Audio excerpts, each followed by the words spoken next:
Hi everyone, thanks for looking at my channel. Please subscribe. I hope you enjoy my interview with Matt Goss. It was great talking to Matt about his career, some of the tough times that he's faced and overcoming them. So I hope you enjoyed the interview. If you do, please click a like and subscribe to the channel and I'll really appreciate it. Thank you very much. So my guest on today's show, I'm really excited because they're known for having great fashion and he's just complimented me on mine. So let's say hello to Matt Goss. How you doing? Hey guys, how you doing? Nice to see you, my friend. You do look fantastic. Three-piece suit, and I'm wearing a Hawaiian shirt and a baseball cap. But it Still is looks almost smart. 100 degrees in Las Vegas, so. Do you know, But, it's so I get moments where I get to interview people that I'm actually a fan of, and you're one of those people. Your solo music, the voice that's just so powerful, and like you said, the fashion as well. But I wanted to go back to the beginning. For okay. people that are watching, where it all started, of course, being one of the biggest bands in the '80s, being Bros. Now, it was something that people don't experience in today's generation, in the sense where you couldn't go outside without being mobbed. You had the police that had to section off certain places if you were going to be there. It was a level of fame that was just unimaginable. So how did you cope with that? Because you were quite young at the time. I think that it was, we were into bands like, we used to grow up loving the Specials, and then we, went from the ska movement into New Romantics, which was Duran Duran, and we watched Blue Silver video of their tour, and we wanted to just, I never forget, we thought that that's what being like rock stars was all about, is having the craziness. But it was, I never forget the very first moment outside my mum's house, and there was actually this person. I was going into my mum's house, and this young lady was very, very, it didn't seem like she was in a good way, and she was panicking. And I said, wait there, let me go and get you some water. I ran indoors, came out, got my mum, and there was nobody there. Anyway, about 20 minutes, maybe half an hour later, there were 10 young ladies outside my mum's house, all having kind of panic attacks. And my mum looked at me, she said, I think this is because of you, son. And then it was the most surreal thing. Probably within 6 months of that, we couldn't move anywhere in the world. It was, there were 500-600 people outside my mum's house for a good 5 years. Yeah. I wasn't even born at the time, but when you see various clips and stuff back, I'm watching it thinking I've never seen anything like this, and it was just crazy. And the success continued from the tours, and I wanted to ask you, what was it like getting your first UK #1? Because back then people had to physically buy the single. Yeah, It wasn't. 700,000 singles, seven or Wow. 800,000 singles to get that. It was, you're looking at hundreds and hundreds and hundreds of thousands of singles to get into the top 10. And it was physical products. It was a different time when music felt, and I will say that I feel music has been diluted so much to the fact that the value of it, like you stream it, and people don't realize how extremely expensive it is to make music. And back then there was a genuine sense of occasion when you got your album, you read the liner notes, and you actually had a sense that the artist had fingerprints on everything to do with the album cover, the liner notes. And now I think a lot of artists feel frustrated in the fact that there are, you can just literally pay a monthly subscription, and literally you're getting like 0.0000 penny for a song. But I think that was the best part of it for us, because we would go out and we would tour. And when we first got our first #1, it was #1 in 32 countries simultaneously. So we couldn't quite fathom, because we were simple Southeast London boys from the beautiful Lewisham Hospital, and we couldn't fathom that we were #1 in Australia. But one of the craziest times is when we actually were #1, and then our management told us that we'd just been knocked off of #1 in Australia, and we said, who knocked us off? And they said, you did. So we knocked ourselves off of #1, so we were #1 and #2. So that was a That's pretty good crazy. rock and roll moment. And obviously the band was just flying high. So when it was announced that you were splitting, it caused a massive media storm because no one necessarily expected it. So what were your thoughts on the band splitting? Did it take you by surprise? 100%. I think even now my brother doesn't quite believe me, but we had a chat about it the other day actually, and I said, look, I wish we would have stayed together, firstly, because I feel like nobody can sustain going straight into 1, 2, or 3. We were always going inside the top 5 every time, and I think our single entered in at #9, and the press said, is this the end? And we're like, I remember a time where we would have dreamt of having a top 10 record, and now they were predicting the end at going in at number 9, and you're still selling a couple of 100,000 singles, whatever, to go in at that point. And my brother said, I can see the tide is changing, and he goes, I've had enough, I'm out, I'm leaving the band. I'm like, what do you mean? He goes, I'm leaving the band. And I literally just dropped to my knees. I lost my job, and people don't realize that was my livelihood, that was my love, I love being in Bros. But it is, it's documented in the documentary, and then in a way that's when the journey began in the music industry for me. And that's the thing, when a band splits, there's always that kind of, will they go on to have a successful solo career? And that, with you did. And what was great, because I've listened back to the early stuff, and you can see how creative you are just by listening to the music, and you as an artist really comes forward. So did you feel when you were working on your own material, like this is your chance to demonstrate who you are and what you're about? I think that's a beautiful question, by the way. Thank you. I think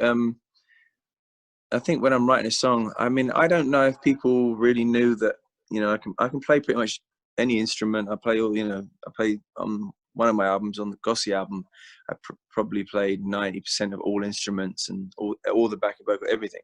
And I don't think until the documentary people even realized that me and my brother were genuine musicians, and we've been in bands since we were 12. But when I'm writing a song, I think the worst thing you can ever do is think that is it gonna make the radio? Is it gonna be playlisted? Because the industry, quite frankly, the industry's never really backed me or my brother. We've always had to kind of punch through walls. It's just the way it is. I don't know why, but it seems to have changed over the years. But it's been one hell of a journey. I mean, I've had to punch through walls. So when I write a song, it's always from a very personal situation, or something personal that my friend has been through, or one of my friends have been through. But I really try and create something that's emotive. And I think that's what's, in the last 27 years, that's why maybe I still have the most incredible fans anyone could ever wish for, is because I try and write emotive music. And it usually ends up making its way somewhere. When I wrote Strong, I remember sitting, the Rocky Steps in Philadelphia in the movie Rocky.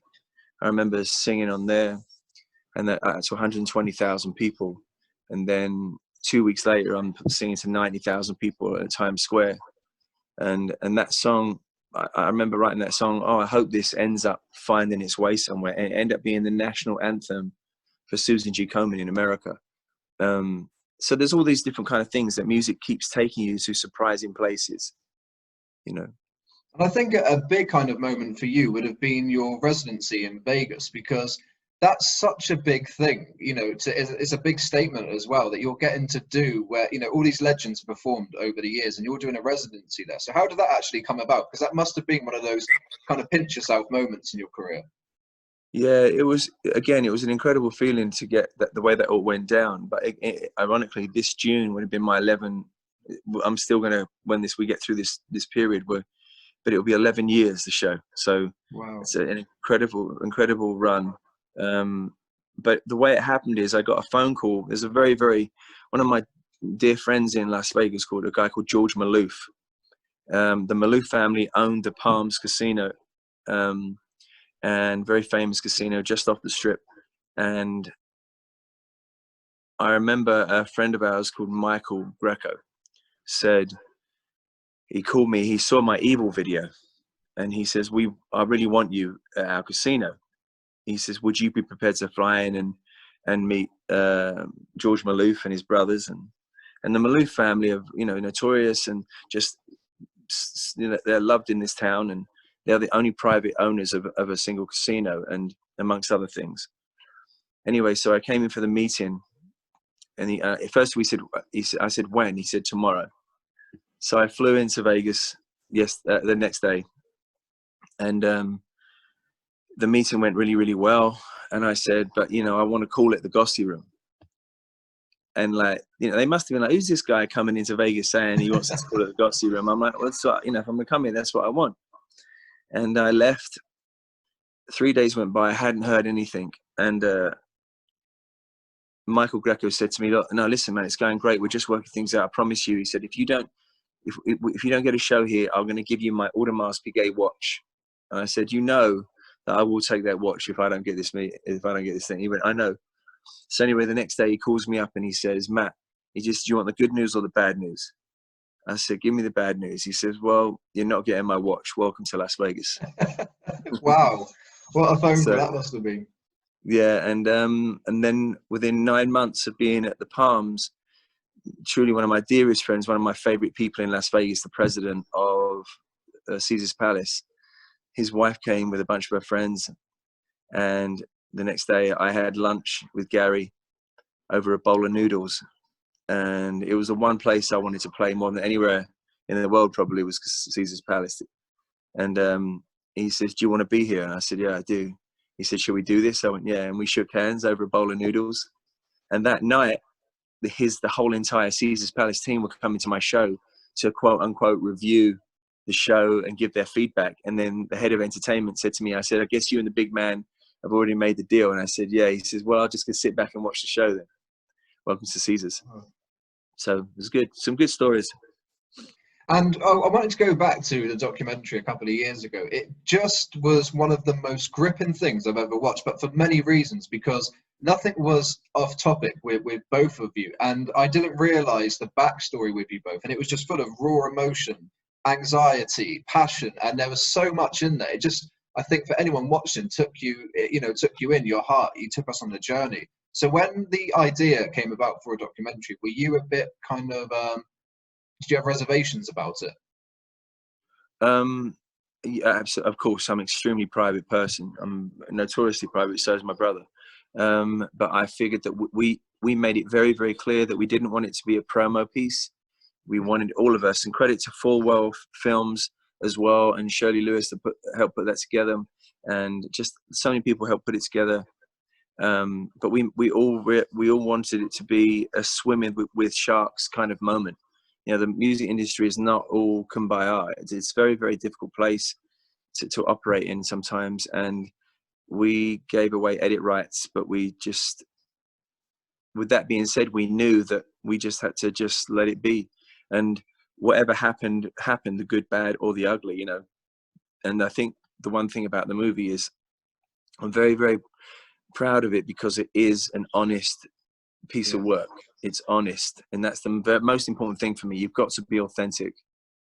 I'd say for me personally, there was the bit that I found really hard to watch was when both of you received the tragic news about your sister, and you were expected to carry on and go on TV, and it just brought it home how much pressure were actually on you both. And it was almost like you were characters. You know, here's your TV show, go on there, put the smile on your face. That must have been for both of you one of the hardest things to do, to hide what you're really feeling, to go out there and please the audience, essentially.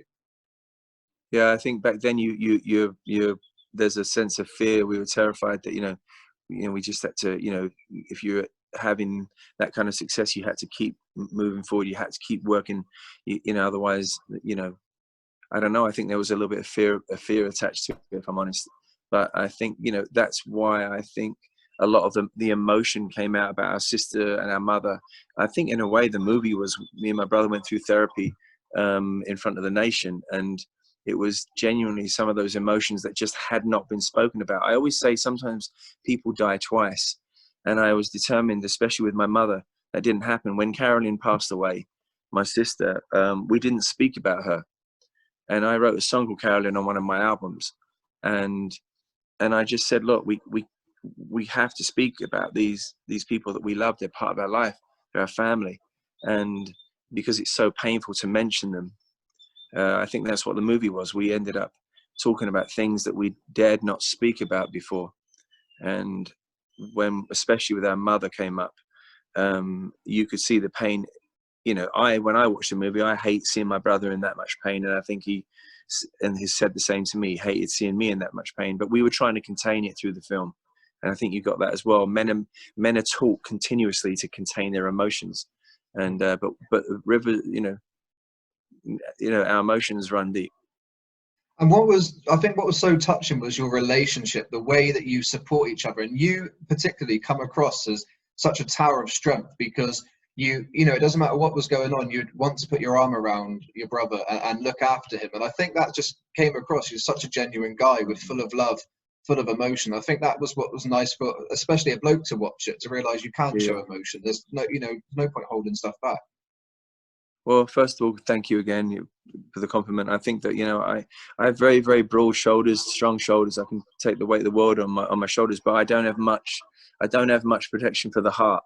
And I think that's okay. You know, you've got to choose one or the other. I'd rather have a strong fortitude as a man, which I do, but I'm also very emotional. And I think that we're going to leave this place, my friend. You and I will both have to say goodbye to each other at one point in our lives, as will many people listening to this interview. So therefore, why would you want to waste one day not saying how you feel, I love you, or I'm sorry, or, you know, how can I help you? Or, you know, I think sorry is a very easy word if you don't want to lose somebody. And, you know, obviously don't become subservient, don't become, you know, don't lose yourself. But if you're wrong, say I'm sorry, I didn't mean to say that, or I love you. And Yeah. people get so bent out of shape with big emotions. We're meant to be feeling things, and I think especially during these times, now more than ever. And I think I've been to some comeback gigs, you know, over the years, and you sometimes you don't realize what goes into the shows that people put on. And what I loved was your creativity and just how much input you had in everything that you do. And I think it's that kind of showmanship that comes out because, you know, it was that final details that you really cared about, making sure the finished product was fantastic. So is that another passion of yours, the production side of things? Yeah, I think that's for me and for my brother. If I'm honest, I think that we're both, you know, it's go big or go home. Yeah. I don't think that, you know, I believe that when, you know, what we do is entertainment and it's also emotive. And I think that I obviously want to move people with the arrangements. I'm the musical director here and at the Mirage in my show here. So my arrangements are really important to me because I think that that's what really moves you first. And then if you marry that to the imagery that you're seeing and the lighting you're experiencing with it all, it becomes an immersive experience. And I think we've always been conscious of that. And I think that me and my brother, certainly in regards to Bros, we are more interested in doing it right than just saturating it. You know, we vowed that we'll never break up again. So when we're out of this, we've already said, we spoke last night, we play video games, and we were just saying, let's do the best show, hopefully a big outdoor show when we come back. And then I'm also planning on, I was meant to be touring now. So yeah, it's all very, very important to me. Anyone that knows me knows that I can get a little bit passionate sometimes when it comes to things not being quite right. And what I loved was when you both arrived back in the UK after quite a long time, and the mobs of people that were waiting for you at the airport. It was just Yeah. crazy to see you had people screaming, and you made time for every single one. And I think you could even see the airport staff kind of like what was going on because it was just crazy. Did you think that was going to happen? You would still have those thousands of people actually waiting for you? This is going to sound really strange, but like, I don't know if I've ever come back to, I come back to the UK a lot, and so does my brother. There's always people at the airport, mate. Wow. That wasn't just for the film. I'm being deadly honest. There's always people that come to the airport, and that's part of our experience. That's part of our universe. And if you do follow me or my brother or both, they know that I'm absolutely 100% telling the truth. It's part of the universe because it's like bunking off school, bunking off work. It's still like feeling attached to your youthfulness, you know, and rather than losing yourself and going, oh, I'm getting old now. Like, why get old? Like, hold on to your youth. Don't hold on to your and wait to the point where you want to be a kid, but have that youthfulness and have that, like, that sense of adventure. Like, and that still goes on everything we do. There's people in the hotels, there's people at the airports. It's still very much part of it. And there's new fans coming in all the time. It's a beautiful thing, but it's more of a family. It's kind of a common, you know, like-minded people, you know, we're all very like-minded, and we're all very approving of civility, you know, and, you know, we're all very approving of that civility and kindness kind of sensibility. Well, as I say, I know that the show was a huge success, the live shows, and you could just see by looking at you both on stage, it was like you were enjoying it this time. You know, I'm not saying you weren't enjoying it the first time when it was originally happening, but you just looked like you were having the best time together. Oh no, we are. 1 second, I'm just coming back to you. Yeah, I think that in regards to your question, we were having the best time, and there was also a sense of pride because we sold out 2 nights at the O2 in 7 seconds. You know, it wasn't. That's almost an impossible thing to do after that amount of time without a record on the radio. Or it was just an amazing feeling. Like me and my brother, I remember looking at each other and we just nodded at each other. It was just a nice feeling. We just nodded, and it just to acknowledge to each other that we were still capable of creating mayhem and also pulling in the business. Well, I wanted to talk about, the reason we're chatting today is because you're actually back and you've released a brand new single, but you're doing it for charity. You're doing it for the NHS, which is, a special thing here, for what they're doing for us in the UK. So I Indeed. believe this track was actually going to be your first single on your new album. So what made you decide to actually bring it forward and do this? Yeah, I mean, it was definitely going to be my first record because I love the song, and I sing the song on my show, and I always get a standing ovation. People love, I think, because I've never heard a man sing this song, so because it's such a soul classic, and it's one of those songs you should or should not go near, really. But I love the song, and then obviously working with the legendary Babyface on the track in LA, we had obviously big plans for it just as a standalone single. But during these times, like, everything means nothing without the NHS. It just felt like, let's put some imagery to it. Let's try and contribute.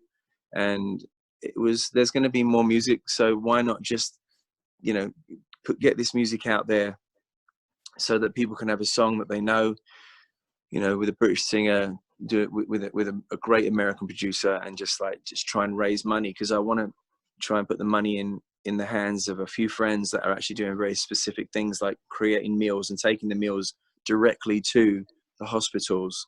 And right now, I mean, I want to try and get enough money to at least provide 50,000 meals, but good food, like stuff that they fancy. And so that's one of the things I want to do. There's another friend that wants to give a bunch of really, really good footwear, so that they, I want to get into the tour bus companies where we can, even after this thing, maybe even purchase, buses and stuff where the staff can come out and actually have a proper kit, and have a good kit and be safe. And there's a lot I want to do. And it just, as a very, very proud Brit and Englishman, I wanted to just be involved and get my hands dirty. So. That's the thing, I've been speaking to a lot of people that have released music for charity, but the thing is, it's so well researched what you've done, because like you said, it's going to individual causes. You've actually really looked into where the money could be used, and a lot of research has gone into it. And I know the reaction you've had has been incredible. Yeah, we just need people to please, if people could please donate. Anyone that I've ever affected at all in any way, like even if the 40,000 people that came to the O2s gave $1, that's 40,000 pounds. Sorry, a pound, that's 40,000 pounds. And so I'm just asking if you could go to justgiving.com and just search my name, Matt Goss, MattGoss, and just donate anything you can. It really, really is needed. We want to raise as much money as possible, and I am in direct contact with the people that will be spending the money. It's not massive organizations. These are, boots on the ground kind of people that are making the food themselves, taking them to hospitals, but it's roughly just over £1 a meal. And they are cutting every cost they can to create really good food and healthy food, and also the footwear. And then eventually, if we raise enough money, we want to start putting some, like angel buses around, so where if you see them, you can, take your hat off, say thank you, but know that there are people that are saving our lives sleeping on those buses. I just want to do as much as I can. I don't know how much money we're going to raise. This is only 48 hours, so we'll see. I think it's absolutely incredible what you're doing, and I'm glad, because obviously there's going to be an upcoming album, isn't there? When all this is over, we can expect more music from you. Yeah, I'm neck deep in new music. I'm trying to write, but I feel less connected. I feel less connected to my music right now, in the fact that I've been doing my Instagram lives at 9 p.m. every single day, And I've been calling a lot of fans, and I've been making sure there's been a lot of mental health issues. There's been some hilarious moments. It's been a very heavy and very joyful, very conversational, inspirational experience doing these lives. So I've made a promise that I'll try and get through these times with my fans and just keep calling them. I call around 5 or 6 fans every live, and we have long conversations. And you know, they've given me a lot, and you know, we've made a lot of memories together. So I just want to. That's where I'm connected to right now. And then I'm on Celebrity Juice tomorrow, which is going to be nuts. You know, Keith asked me to play my guitar naked, which I did. Which is a bit, you know, somebody that's very shy in certain ways. I just thought, if I go on Celebrity Juice, I'm not going to say no to anything. Yeah, it's expected, isn't it, with Keith? Yeah, he's fantastic. He's a dear friend. I love him. I've got to say, for me, genuinely, a massive thanks for joining me, because I'm such a fan of your music, but just you as a person, someone who works so hard, has so much creative input in what they do. And, you know, I love the voice, and I think what you do for a lot of people, it's inspirational. So thank you so much for taking the time. And thank you, sir. And please follow me and send me a direct message on Instagram and stuff, so we can stay in touch. And next time I'm back, we'll have a pint in a 3-piece. No, I mean that. Make sure.